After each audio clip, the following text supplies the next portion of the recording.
ये है 21वीं सदी की सबसे कीमती चीज। इतनी कीमती कि पैसा, सोना, तेल ये सब इसके आगे कुछ भी नहीं। और इस चीज को हासिल करने के लिए सारी दुनिया की सुपर पावर कंट्रीज इस वक्त एक रेस में लगे हुए हैं। लेकिन इस रेस का एंड बहुत ही भयानक होने वाला है। बज़ाहिर मामूली सा पत्थर नजर आने वाली ये चीज शायद एक ऐसी जंग का सबब बनने वाली है जो पूरी दुनिया को अपनी लपेट में ले लेगी। ऐसी जंग जिसके बारे में एक्सपर्ट्स और एस्ट्रोलॉजिस्ट्स वार्न करते आ रहे हैं। वर्ल्ड वॉर 3 इस विश्व युद्ध की सबसे बड़ी वजह शायद यही चीज होगी। आखिर क्या है ये चीज जिसको हासिल करने के लिए सारी दुनिया के मुल्क एक दूसरे से लड़ पड़ेंगे? क्या आप जानते हैं कि वो क्या चीज है जिससे हमारे सारे टेक्नोलॉजी गैजेट्स जैसे कि मोबाइल फोन, कंप्यूटर, टीवी, जंगी हथियार और बिजली से चलने वाली गाड़ियों की बैटरीज चलती हैं? वो है जमीन में पाए जाने वाली एक बहुत ही नायाब धातु जिसे कहते हैं लिथियम। लिथियम को इस वक्त पूरी दुनिया में व्हाइट गोल्ड कहा जा रहा है और इसकी वजह यह है कि फ्यूचर एआई यानी आर्टिफिशियल इंटेलिजेंस और इलेक्ट्रिक व्हीकल्स यानी बिजली से चलने वाली गाड़ियों और ट्रांसपोर्ट का है। और इन दोनों चीजों में यूज होने वाला सबसे बड़ा रॉ मटेरियल लिथियम ही है।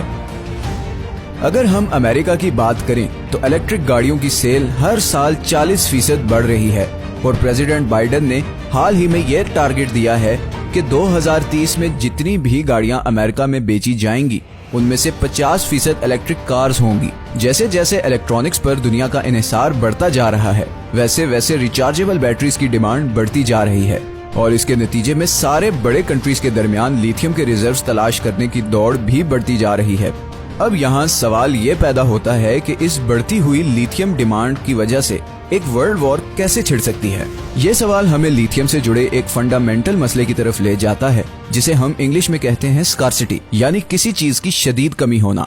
हकीकत में लिथियम कोई बहुत रेयर या नायाब धातु नहीं है और जमीन में कई जगहों पे पाया जाता है, लेकिन असल मसला इसको जमीन से निकालना है जो कि इंतहाई मुश्किल और महंगा काम है। इस वक्त दुनिया में सबसे ज्यादा लिथियम के रिजर्व्स ऑस्ट्रेलिया, चिली और बोलिविया के पास हैं।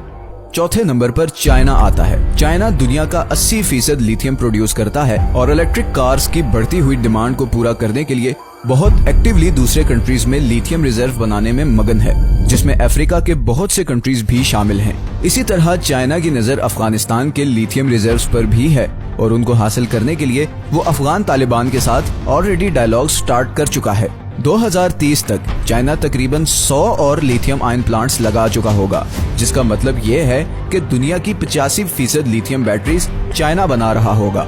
और इस हिसाब से तो चाइना वाकई में 2030 तक दुनिया की सुपर इकोनॉमी बन चुका होगा। अब चाइना इतनी स्ट्रॉन्ग पोजीशन तक कैसे पहुंचा, ये हम किसी और वीडियो में कवर करेंगे। असल सवाल ये है कि क्या अमेरिका, जो कि चाइना का सबसे बड़ा राइवल और मौजूदा दुनिया की सुपर पावर है, इतने आराम से चाइना को वो चीज हासिल करने देगा जिस पे सारी दुनिया का फ्यूचर डिपेंड करता है? इस सवाल के जवाब के लिए हमें जाना पड़ेगा 2001 में। आप में से अक्सर लोगों का ख्याल होगा कि अमेरिका का अफगानिस्तान पे हमले का मकसद शायद तालिबान को खत्म करना था। कुछ लोगों का ये भी ख्याल है कि असल वजह ओपियम हासिल करना था। लेकिन 2010 में अमेरिकन स्टेट डिपार्टमेंट की पब्लिश होने वाली रिपोर्ट कुछ और ही कहती है। इस रिपोर्ट में ये इंकशाफ हुआ है कि अफगानिस्तान में $1 ट्रिलियन के लिथियम रिजर्व्स हैं, जो कि शायद चिली और ऑस्ट्रेलिया के बाद दुनिया में तीसरे सबसे बड़े लिथियम रिजर्व्स हैं।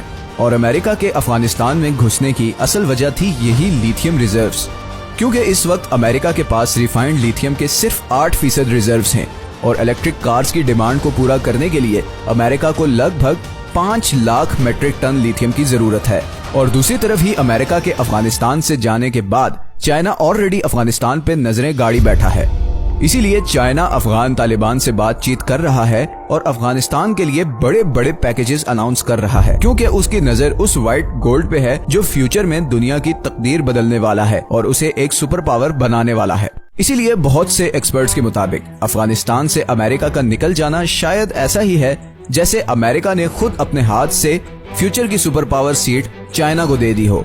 लिथियम की डिमांड इतनी ज्यादा बढ़ गई है कि इसकी प्राइस में पिछले 1 साल में 500% इजाफा हुआ है। ये बढ़ती हुई डिमांड और बढ़ती हुई प्राइस ही असल वजह है कि हर बड़ा मुल्क, हर बड़ी कंपनी अब लिथियम में इन्वेस्ट करना और उसे हासिल करना चाहती है। दुनिया में सबसे ज्यादा इलेक्ट्रिक कार्स बनाने वाली कंपनी टेस्ला के मालिक इलॉन मस्क ने हाल ही में अपनी ट्वीट में कहा है कि लिथियम की इस तरह बढ़ती हुई प्राइस का मतलब है कि टेस्ला को लिथियम माइन करने के लिए भी खुद मैदान में उतरना पड़ेगा।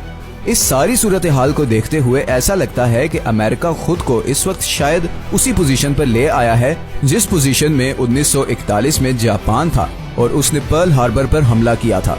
जिस फ्रस्ट्रेशन ने जापान को ये कदम उठाने पर मजबूर किया था, वैसी ही फ्रस्ट्रेशन का शिकार इस वक्त अमेरिका है और वो भी ऐसा कोई कदम किसी भी वक्त उठा सकता है। पिछली 4 दहाइयों में लड़ी गई तमाम जंगें ऑयल यानी पेट्रोल के लिए थी, क्योंकि उस वक्त पेट्रोल ही असल ईंधन था। लेकिन अब जैसे कि मैं पहले बता चुका हूँ कि फ्यूचर बिजली से चलने वाली चीजों का है, तो इट इज वेरी नेचुरल कि अगली जंगें अब रिचार्जेबल बैटरी को पावर करने वाले मेटल यानी लिथियम को हासिल करने के लिए होंगी। और न्यूक्लियर टेक्नोलॉजी के इस दौर में जंग का मतलब क्या होगा, शायद ये मुझे आपको डिटेल से बताने की जरूरत नहीं। अगर आपको ये वीडियो पसंद आई है तो इसे लाइक जरूर कर दें। हमने अभी बहुत से इंटरेस्टिंग टॉपिक्स पर वीडियोस बनानी है, तो आपकी सपोर्ट बहुत जरूरी है। अगर आपके पास कोई सजेशंस हैं तो नीचे कमेंट्स में जरूर बताएं। मिलते हैं नेक्स्ट वीडियो में, अपना ख्याल रखिएगा।